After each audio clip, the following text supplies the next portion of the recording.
মক্কায় নবীর জন্ম, মক্কাবাসী নবীরে মারে।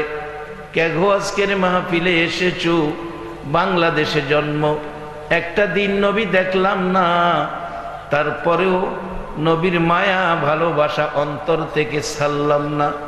এরে আবু জাহেল রে, সকাল সন্ধ্যা নবী দেখলে নবী চিনলি না। সিলেটের জমিনে আইসা দেখ, সিলেটবাসী একটা দিন নবী দেখলো না, তারপরেও নবীর ভালোবাসা ছাড়লো না। আবু জাহেলের নসিব ভালো না, নবী পায়া নবী দেখা নবীর মহল্লায় জন্ম হইয়া কাফের ঈমান পাইল না। আর 1450 বছর পর 6500 কিলোমিটার দূর নবীর মহল্লায় জন্ম হলো না, তারপরও আবু জাহেলের মতো বেঈমান হলাম না। আমরা ঈমানদার আখিরি নবীর উম্মত মুসলমান। আমার নবী এই পরিবেশটা পৃথিবীতে করার জন্য, কোরআন সুন্নাহর পক্ষে মানুষ এইভাবে বসবে, এই বসার পরিবেশ পৃথিবীতে মানুষকে দেওয়ার জন্য, আল্লাহর ক্যাটালগ কোরআন মানুষকে বোঝানোর জন্য, এর পক্ষে মানুষকে আসার জন্য। মানায় বাবা নাই নবী 63 বছর জিন্দিগি খায়া না খায়া কষ্ট করেছে। কে গো আজকে এই নবীর কষ্টের বিনিময় যে মাজলিস পৃথিবীতে কায়েম হয়েছে, সেই নবীর কষ্টের প্রতিদান দেওয়ার জন্য আজকে যারা মাহফিলে বসে আছেন, আমার মন কয় আপনাদের জন্য আমার নবী ফুলসিরাতের ঘাটে বসে থাকবে। এই পরিবেশটা পৃথিবীতে কায়েম করার জন্য হযরতে নূহ আলাইহিস সালাম 950 বছর কষ্ট করেছেন, এইভাবে মানুষকে বসাইতে পারে নাই। আমার নবী মানায় বাবা নাই, মায়ার নবী, দয়ার নবী, সুন্দর নবী, আদর্শের নবী, ভালোবাসার নবী, সত্যের নবী। হিংসা বিদ্বেষ নাই, দলাদলি নাই, তিক্ততা নাই, ইসলাম শান্তির ধর্ম বুঝিয়ে দেওয়ার নবী। এই কোরআন ইসলাম ধর্মের ক্যাটালগ, মানবতা পাওয়ার ক্যাটালগ, সেই কোরআনটা বুঝিয়ে দেওয়ার জন্য কত কষ্ট নবী জীবনে করেছে। চোখ খুলে বাবা দেখলো না, মুখ খুলে বাবা ডাকলো না। মা 6 বছর বয়সে হারাইয়া মক্কার জমিনে দাঁড়াইয়া যখন কাঁদতেন, মক্কার ছেলেরা চারদিক ঘেরাও করে, ছেলেরা মেয়েরা আমার শিশু নবীকে আদর করতেন, মায়া মমতা দিয়ে খেলার মাঠে নিয়ে যাইতেন, খেলাধুলাই ব্যস্ত। মার জন্য বাবার জন্য নবী যেন না কান্দে। দিন কেটে গেল, সন্ধ্যা হয়ে যায়, দূর থেকে সন্তানের মা বাবারা দৌড়ায় আসে। মা এসে তার ছেলে টাইনা কোলে নেয়, আঁচল দিয়ে মুছে দেয়, 2 গালে চুমায়া চুমায়া বাড়ির দিকে রওনা হয়। আমার নবী তাকাইয়া দেখে, মাবুদ, মা এইভাবে কোলে নেয়, 2 গালে চুমো দেয়, আমার দিকে কেউ হাত বাড়ায় না। আমি কার কোলে উঠবো, কে আমারে কোলে নিবে? এরে বাবারা ভাইরা, আজকে যদি নবী দুনিয়ায় থাকতো, 6 বছর বয়সী নবী যদি আজকে আপনাদের মাজলিসে দাঁড়াইয়া কাঁদতো, বলুন নবীর এটাই না কোলে নেওয়ার মহব্বতিবান উম্মত আছে কিনা? কে কে আছেন আমার একটু হাত তুলে দেখান।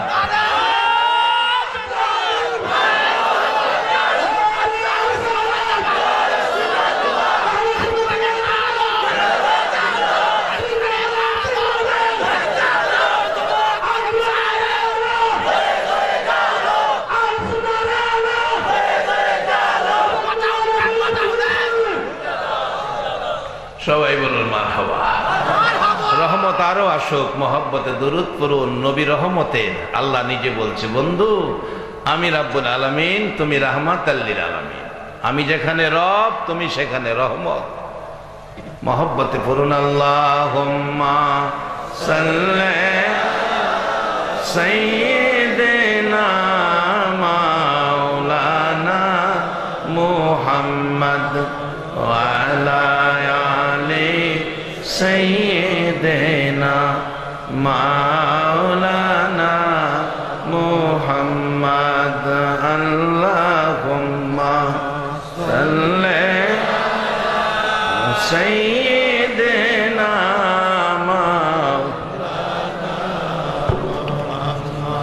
ওয়া আলা আলি সাইয়্যিদিনা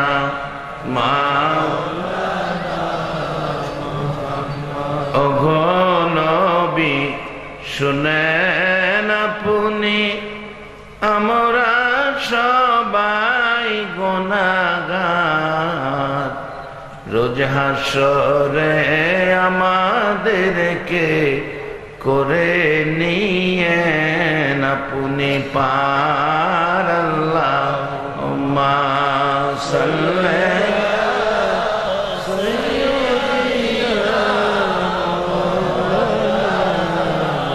মুহাম্মদ ওয়া আলা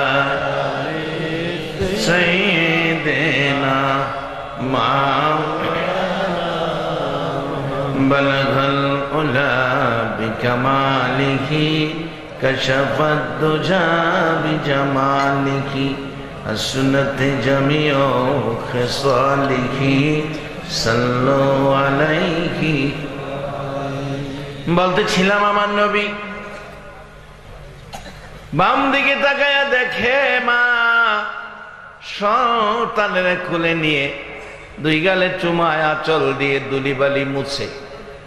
বাম দিকে তাকাইয়া মার অবস্থা দেখে, ডান দিকে তাকাইয়া দেখে বন্ধুদের বাবা এসেটাই না কোলে নেয়, দুই গালে চুমু দেয়, খেজুর খুরমা হাতে দেয়। কেউ বাবার কোলে, কেউ মার কোলে। ময়দান খালি হয়ে গেল, শুধু একজন শিশু দাঁড়িয়ে আছে রে, মা নাই, বাবা নাই। খোলা আকাশের নিচে আমার আপনার নবী দাঁড়ায়া দাঁড়ায়া কান্দে। আমার আল্লাহ কয়, বন্ধু গো, তোমারে কেউ কোলে নিল না, কেউ তোমারে নিতে আসলো না, কে নিবে? মা নাই, বাবা নাই। বন্ধু, মা হারা করলাম, বাবা হারা করলাম, বন্ধু সর্বহারা করি নাই, তোমাকে মা হারা বাবা হারা করেছি। কুল কায়নাতকে তোমার ভালোবাসার নির্দেশ দিয়েছি। জর্দান মাহফিলে গেলে যাইয়া দেখি আমার নবী 13 বছর বয়সী চাচা আবু তালিবের সঙ্গী ব্যবসায়ী কাফেলায়। আমার নবী 13 বছরের শিশু তরুণ নবী মরা গাছের নিচে বসার পর এই নবীর বরকতে মরা গাছ জীবিত হয়ে গেছে। আজকে 1450 বছর হয়েছে, গাছ এখনো জীবিত দাঁড়িয়ে আছে, আশেপাশে কোনো গাছ জীবিত নাই। নবীর বরকতের মরা গাছ জীবিত হলো, আজও পর্যন্ত বরকত ফুরাইল না, সেই বরকতের গাছ এখনো জীবিত দাঁড়িয়ে আছে।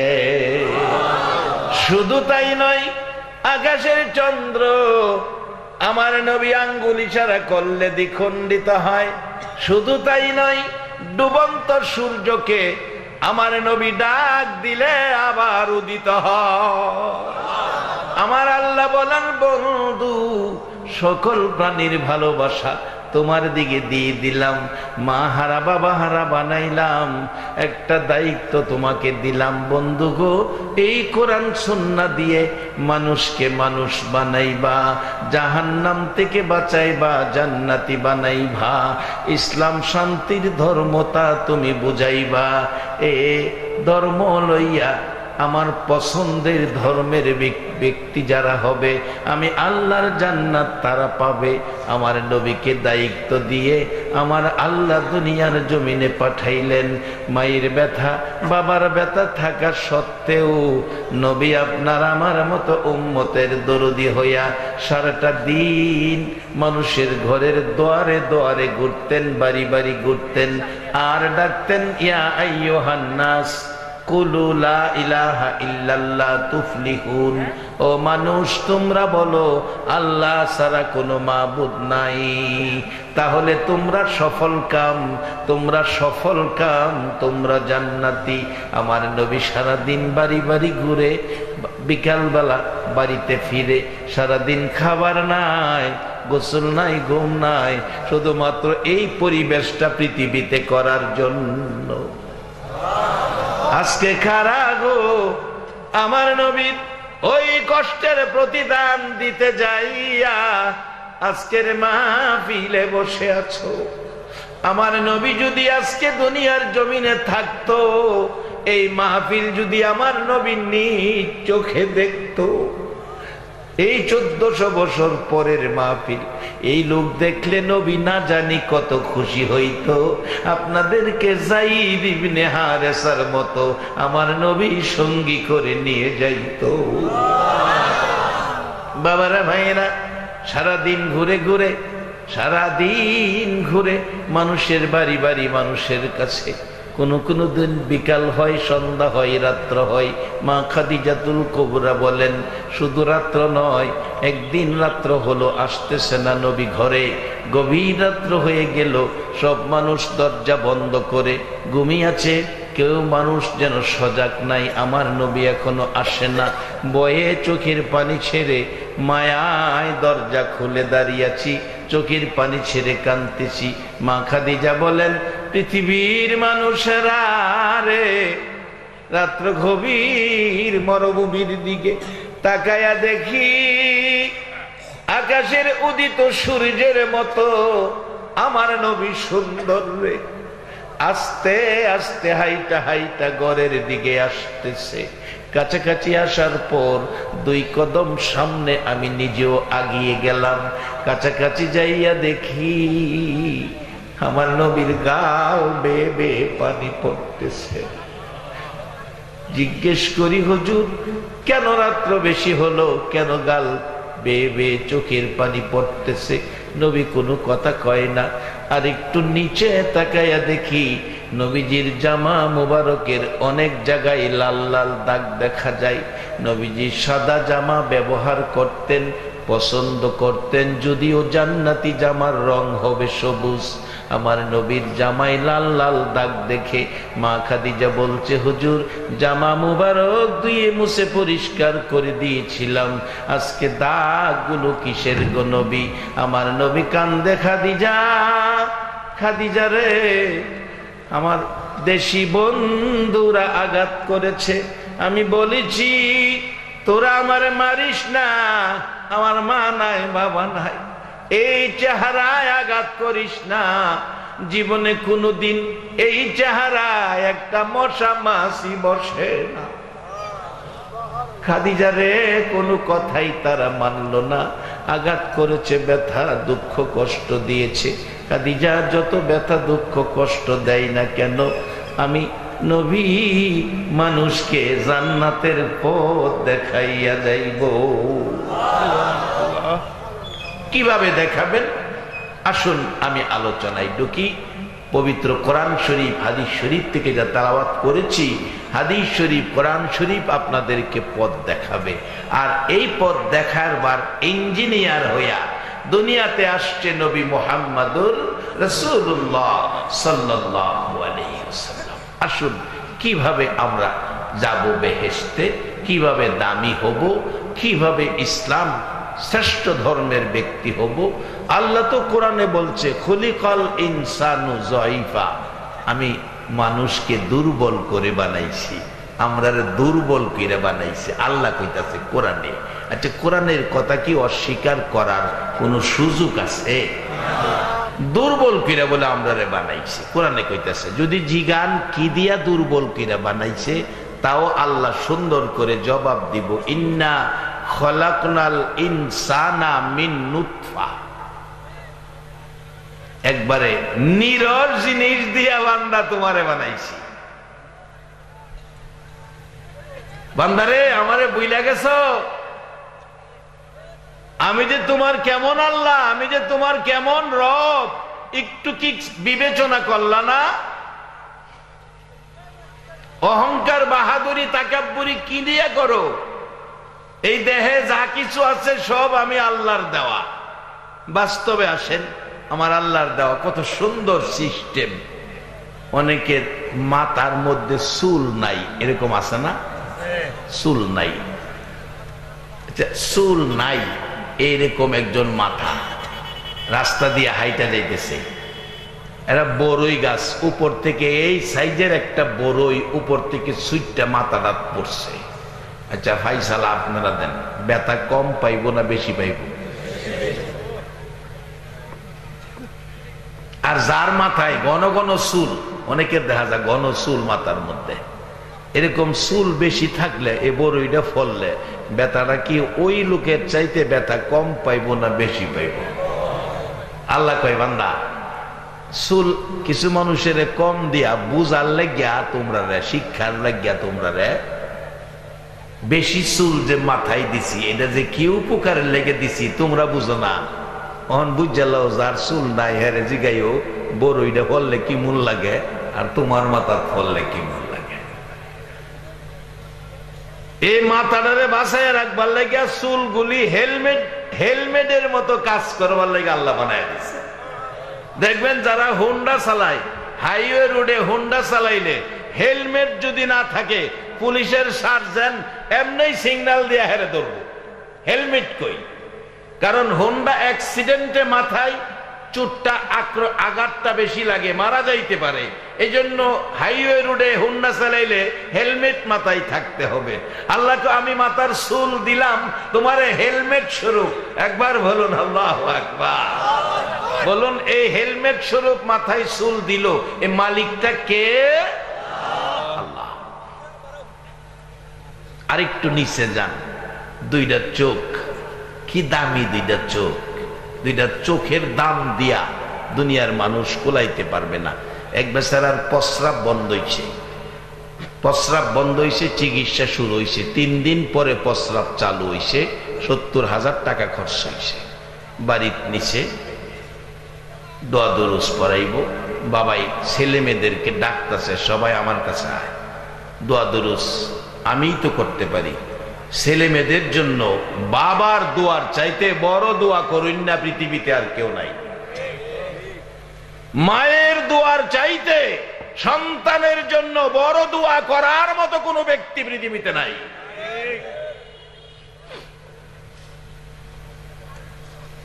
অহন্ত মা বাবার ইজ্জত কদর দাম নাই, অথচ নবী কোরআন হাদিস থেকে আমাদেরকে কি শিখাইয়া গেলেন। আজকে 2 মাস হয়ে গেছে ব্যাপারটা। যারা পত্রিকা পড়েন অবশ্যই দেখছেন, যারা টিভির খবর দেখেন অবশ্যই দেখছেন, খুলনা বাগেরহাটে একটা মাকে বিছনায় প্রস্রাব পায়খানা করে বিদায়, ছেলের বউয়ের পরামর্শে ছেলে মাকে পলিথিন বস্তার ভিতরে জীবিত বুড়া মাকে পলিথিন বস্তার ভিতরে বইরা অনেক দূরে কাঠ বাগান জঙ্গলার ভিতরে ফালাইয়া দিয়েছে। ফালাইয়া দিয়ে আইসা পড়তেছে, মা নড়াচড়ি করতে গেলে পলিথিন বস্তা বান খুইলা গেছে, মাথাটা ভাইরিছে, ছেলের দিকে তাকায়া কাঁদতেছে। বাবারে শীতের রাত্রে তুমি কোন রাত্রে 10 বার 12 বার প্রস্রাব করছো, আমি মা প্রস্রাবের খাতা বদলাইছিলাম, ঘুম থেকে উঠা পুরাপুরি ঘুমাইতে পারি নাই, তুমি পায়খানা করে বিছনা লাটফাট করেছ, আমি মা এই পায়খানা মেতরিনী হইয়া পরিষ্কার করেছিলাম। বাবা জীবনে একদিন আমি নাকে কাপড় দেই নাই তোমার পায়খানার গন্ধে, আজকে আমার পায়খানা প্রস্রাবের গন্ধে আমারে কাঠবাগানে ফালাইয়া যাইতেছো। বাবা যাও, আমি কাঠবাগানে মরি, সমস্যা নাই, আল্লাহ আমি মরি, আমার ছেলেটারে তুমি সহি সালামতে বাড়ি পৌঁছাইয়া দিও। বাজান কোরআন সুন্নাহ কি শিক্ষা দিল, বসেন দাঁড়ান। একদিন আমরা সবাই মারকুলের শিশু ছিলাম, মারকুল থেকে শিশুর থেকে হলাম কিশোর, কিশোর থেকে হলাম তরুণ থেকে হইলাম যুবক থেকে অনেকে বৃদ্ধ হয়ে গেছি। বলুন যেই বয়সে মারকুলের শিশু ছিলাম, আবার সেই মারকুলের শিশুর বয়সটা এই দেশে ফিরে পাওয়া সম্ভব হবে কিনা? অনেক সময় বলি আজকে তুমি ছেলে, কালকে হবে বাবা, পরশু হবে দাদা, তরশু তোমার গায়ে লাগবে কাফন সাদা। এর বাইরে আমাদের যাওয়ার কোনো সুযোগ নাই, এর মধ্য থেকে কিছু কাজ করতে হবে। বলতেছিলাম আমার নবী শিক্ষা দিলেন কি, আর আমরা আছি কোন দিকে?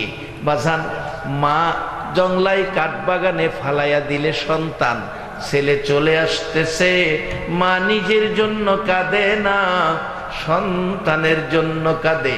সন্তানকে সহি সালামতে বাড়ি পৌঁছাইয়া দাও।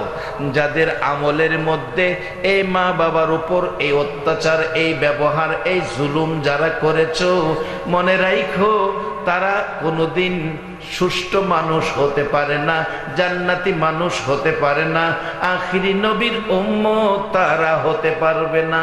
আমার আল্লাহ বলেছেন, বন্ধু তোমাকে পাঠাইলাম মানুষকে মানুষ বানাবে, মানুষকে ইমানদার বানাবে, মানুষকে জান্নাতি বানাবে, মানুষকে ইসলামওয়ালা বানাবে, মানুষকে জাহান্নামের আগুন থেকে বাঁচাবে। আমার নবীকে দুনিয়ায় পাঠাইয়া আল্লাহ নিজেও বলেছেন, ওমাইয়িতির রাসূলা ফাকাদ আতা আল্লাহ। তোমরা আমার এই নবীর কথাগুলি যদি আমি আল্লাহকে পেতে চাও, আমি আল্লাহর জান্নাতে যেতে চাও, একবার বলুন আল্লাহু আকবার। এরে বাবারা, ভাইয়েরা, আমার নবীর আদর্শ, আমার নবী মানুষকে দামি বানাবেন, কম দামি মানুষকে দামি বানাবেন, দুর্বল মানুষকে শক্তিশালী বানাবেন। বলতেছিলাম সবচাইতে দোয়া কবুল হয় মায়ের দোয়া, মায়ের দোয়া কবুল হয়, বাবার দোয়া সন্তানের জন্য সবচেয়ে পাওয়ারফুলি দোয়া, বাবার দোয়া, মায়ের দোয়া সবচেয়ে পাওয়ারফুলি সন্তানের জন্য। যার বাস্তব মুসা আলাইহিস সালামের জীবনী, মুসা আলাইহিস সালামের জীবনী, মুসা আলাইহিস সালাম ডাকছে, আল্লাহ আমাকে যদি জান্নাত দাও, আমার পাশের জান্নাতিটা কাকে বানাইবা? আমি তার সাথে দেখা করতে চাই, জানতে চাই। আল্লাহ কে তোমার পাশের জান্নাতি কসাই, কসাই গোশত ব্যবসায়ী। মুসা আলাইহিস সালাম কয়, আল্লাহ এটা একটা কথা কইলা, আমার পাশে একটা নবী রাসূল দিতা, গোশত বেচে কসাই বেডারে দিলা। আল্লাহ কয়, জানতে চাইছো, দিছি, কথা বাড়াইস না। কয় ঠিক আছে, মানলাম। কই আছে একটু দেখাইবা? দেখা ঠিকানা দিলে, ঠিকানা দিলেন, বাজারে গিয়ে দেখো। দেখছে, দেখে বলল, ভাই আমি তো আপনার বাড়ির মেহমান মুসা নবী, হুজুর পাই কই আপনারে, চলেন। গোশত বিক্রি শেষ, একটু গোশত নিয়ে রওনা হয়েছে বাড়িতে। যা বাংলা ঘরে মুসা নবীরে বসাইয়া বাড়ির ভিতরে ঢুকছে, ঢুকে ছোট্ট ছোট্ট করে গোশতের টুকরা কাটছে, কাইটা রান্না করছে, নরম করে রুটি বানাইছে গরম পানি দিয়ে।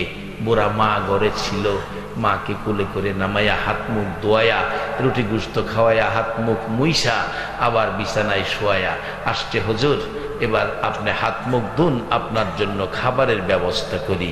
এদিকে দোয়া করতেছে মহিলা, আল্লাহ রে, আল্লাহ আমার এই কলিজার টুকরাকে মুসা নবীর মতো নবীর সাথের জান্নাতি বানায়ো।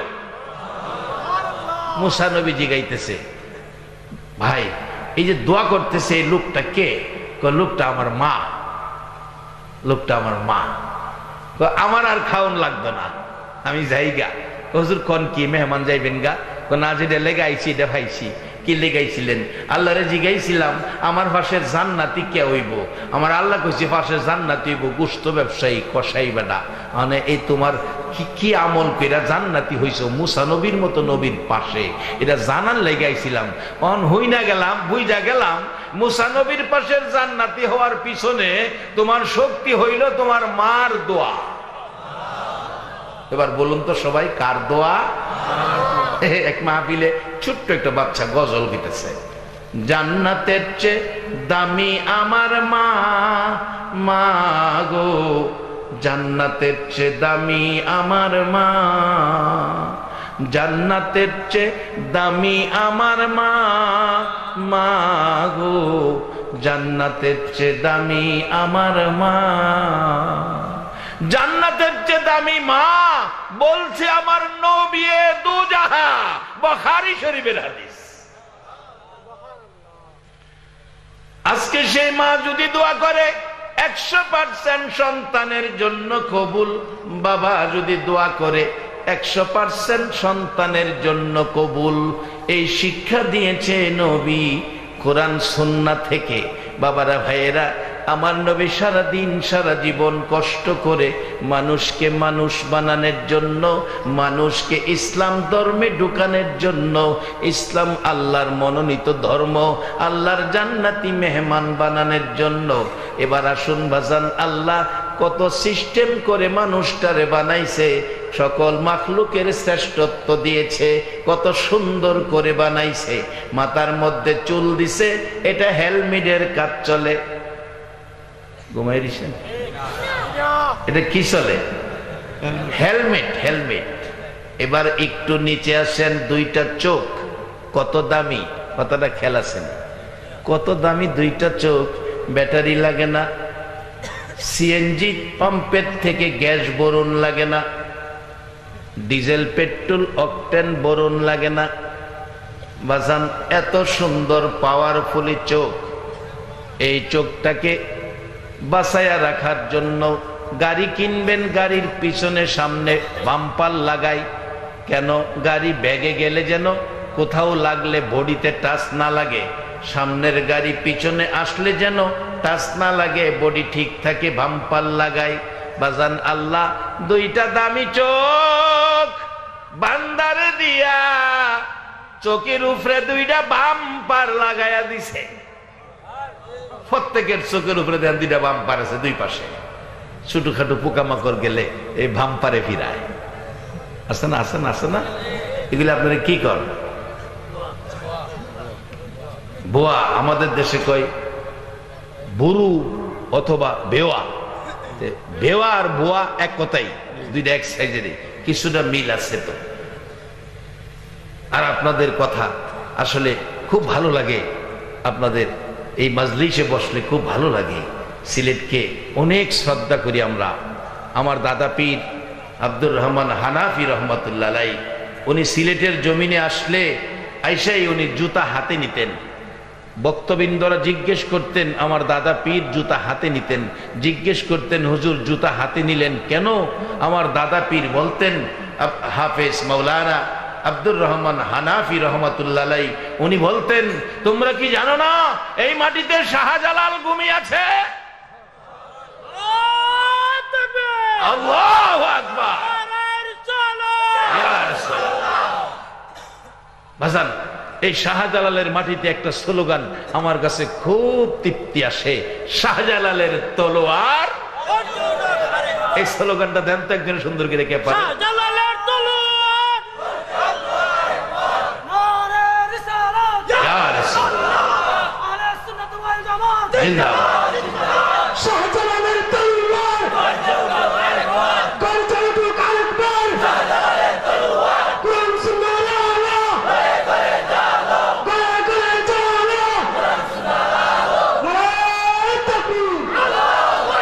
মাশাআল্লাহ, মারহাবা।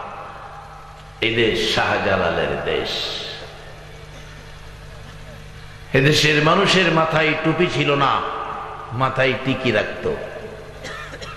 এদেশের মানুষ লঙ্গি পায়জামা পরতো না, ধুতি পরত। এদেশের মানুষ সন্ধ্যা হলে ঘরে ঘরে উলুধ্বনি দিত। এদেশের মানুষ নামের আগে শ্রী শ্রী আব্দুল মালেক লিখত। আমি একটা ঘরের কার্ডের দখনার মধ্যে দেখেছি লেখা শ্রী শ্রী আব্দুল মালেক, ব্রিটিশ আমলের ঘর। আজকে সেই শাহজালাল এই বাংলার জমিনে এসে এই দেশের 16 কোটি মানুষের মাথায় টুপি উঠিয়ে দিয়েছে। এদেশের মুসলমানদের মাথায় টিকলি কাইটা সুন্নতি তরিকায় চুল রাখা শিক্ষা দিয়েছে। এদেশের মানুষকে ধুতি খুলে পায়জামা পাঞ্জাবি পরাইয়া দিয়েছে। আজকে এই দেশের শাহজালালের পদধূলিতে 12 লক্ষ মসজিদে একসাথে উলুধ্বনির পরিবর্তে আজান উচ্চারিত হচ্ছে। আজকে সেই শাহজালালের আদর্শ যেন আমাদের কাছ থেকে মুছে না যায়।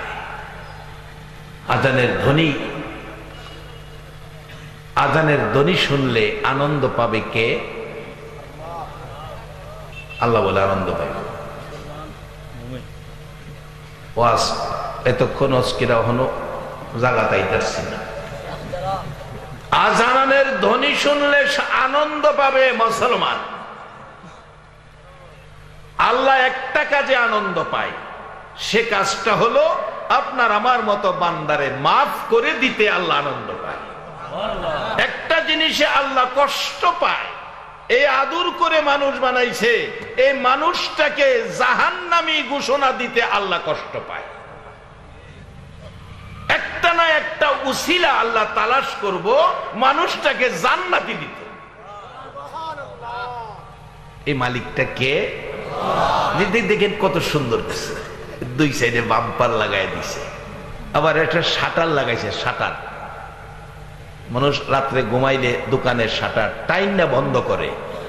একটা সত্য কথা কইবেন, আপনি যখন রাত্রে ঘুমাবেন, রাত্রে দোকান খুইলা ঘুমাইলে চুরি হইতে পারে, জিনিস হারানো যেতে পারে, এই জন্য শাটার লাগাইবেন। টাইম না, আপনার রাত্রে ঘুমাইলে যদি ছায়া ঘুমান, চোখের উপরে ময়লা পড়তে পারে না, এই জন্য ঘুমানোর সময় কি এই শাটারটা টানুন লাগে। হ্যাঁ কি বাবা, বোঝাইতে পারলাম না কথাটা? এই যে শাটারটা, এটা কি টানুন লাগে? ঘুমানোর সময় কি হয়, কি হয়? অটো অটো অটো বন্ধ হয়। এরপরে অটো এমন এক স্প্রিং নাট বল্টু দিছে, জন্ম থেকে মৃত্যু পর্যন্ত চোখের শাটারের একটা স্প্রিং, একটা নাট বল্টু বদলাইতে হয় না। বলুন এই মালিকটা কে? সেই মালিক যদি কিছু কয়, আমরার মানা দরকার আছে কিনা? এই মালিক কইছে আমারে মানতে হইলে আমার নবীরে মানো, আমারে চিনতে হইলে নবীরে চিনো, কারণ আমারে দেখতা না ভাইতা না, আমার পাওয়ার নমুনা হইল নবী মুহাম্মদুর। তাই আমি অনেক সময় বলি, নবীর কথা মানবে যারা হবে জান্নাতি। বলুন, নবীর কথা মানবে যারা হবে জান্নাতি। না মানিয়া আবু জাহেল হইল দুজুকি, না মানিয়া আবু জাহেল। নবীর কথা মানবে যারা হবে জান্নাতি, নবীর কথা মানবে যারা হবে জান্নাতি। না মানিয়া আবু জাহেল হইল দুজুকি, না মানিয়া আবু জাহেল। এই নবীর কথা মানলে জান্নাতি, না মানলে দুজুকি। মানলে আবু বকর, না মানলে আবু জাহেল। ওয়াজ সহজ। এবার আসেন, এই নবীর কথা মানলে ওই মালিকটারে পাইবেন, যেই মালিকটা চোখের উপরে শাটার লাগাইছে, টাইম না বন্ধ করুন লাগে না, অটো অটো। দেখবেন সামনেতে ধুলিবালি আইতেছে, আপনার চোখ টাইম না বন্ধ করতে হয় না, ধুলিবালি চোখের মধ্যে পড়বো, অটো চোখ দেখবেন বন্ধ হয়ে যায়। কি বলেন, ঠিক কিনা? এরপরও চোখটা পরিষ্কার রাখার জন্য দেখবেন আপনার যারা গাড়ি ব্যবহার করেন, গাড়ির ড্রাইভার, সামনের গ্লাসে যদি কোনো ময়লা থাকে, এই রিজার্ভ টাঙ্কির থেকে চিকন ফাইবে পানি মারে, পানি মাইরা হুইপার মারে, গ্লাস পরিষ্কার। আল্লাহ কয়, বান্দা আমি তোর এই দেহের মধ্যে একটা রিজার্ভ টাঙ্কি রাখছি চোখটারে ঠিক রাখবার লেগিয়া। আচ্ছা, আপনার পায়ের মধ্যে যদি উষ্টা খান, এক ফোঁটা পানি বেরিব? এই আঙ্গুলটা যদি কাইতে লান, এক ফোঁটা পানি বাইরিব? বলুন কি বাইরিব? রক্ত। আল্লাহকে আমি পানি রাখছি শরীরের এক জায়গায়, এটা রিজার্ভ, রিজার্ভ টাঙ্কি। এটা অন্য কাজের বেলায় না, একটা বেলায় কাজে লাগাইস। যদি মা বাবা দুনিয়ায় না থাকে রে বান্দা, মা বাবার লেগা এই রিজার্ভ টাঙ্কির পানিটা ব্যবহার করিস। আর তোমার চোখের জন্য, চোখটাকে সুন্দর রাখার জন্য এই পানিটা ব্যবহার সিস্টেম করে দিছে, অটো অটো সিস্টেম। এই চোখের এই দুইটা সাইডে চিকন রগ আছে, এই রগ দিয়ে রিজার্ভ টাঙ্কির থেকে হালকা হালকা পানি চোখের উপরে আসে। আর এই আপনার এই শাটারটা দেখবেন অটোমেটিক উড়ানামা করে। শাটারটা এটা হলো হুইপার। এই পানিটারে হুইপারটায় এই উড়ানামা কইরা চোখটারে, পর্দাটারে ভিজা রাখে, পরিষ্কার রাখে, বিদায় আমরা দেখতে সহজ, কষ্ট হয় না। আর যদি পানি না থাকতো পর্দা শুকাইয়া যাইতো, আমাদের চোখ নষ্ট হইয়া যাইতো। একটা সত্য কথা কইবেন, এই সিস্টেম করে চোখটার সাথে ব্যবহার এইভাবে কোরআনের সুন্দর ব্যবহার করার ব্যবস্থা করে দিলেন, সে মালিকটা কে? এইভাবে দেহের একটা অঙ্গ প্রত্যঙ্গ করে হিসাব করে দেখেন। বলছিলাম প্রস্রাব বন্ধ হয়েছে, 70,000 টাকা খরচ করে বাড়িতে পোলা মায়ের ডাইকা বলছে, বাজান তোরা আয়, মানুষের দোয়া লাগতো না, আমি দোয়া করে দেই আর একটা উপদেশ দিয়া দেই। একবার প্রস্রাব বন্ধ হয়েছে, 70,000 টাকা খরচ হয়েছে। বাজান প্রত্যেকবার যদি প্রস্রাব করতে গিয়া 70,000 করে টাকা লাগতো, তাইলে ভাত খাওন লাগতো না, প্রস্রাবের টাকা দিতে দিতেই জীবন যাইতো। যে আল্লাহ আমাদেরকে সকাল সন্ধ্যা প্রস্রাব পায়খানা পরিষ্কার ক্লিয়ার করাইতেছে, বলুন এই মালিকটা কে?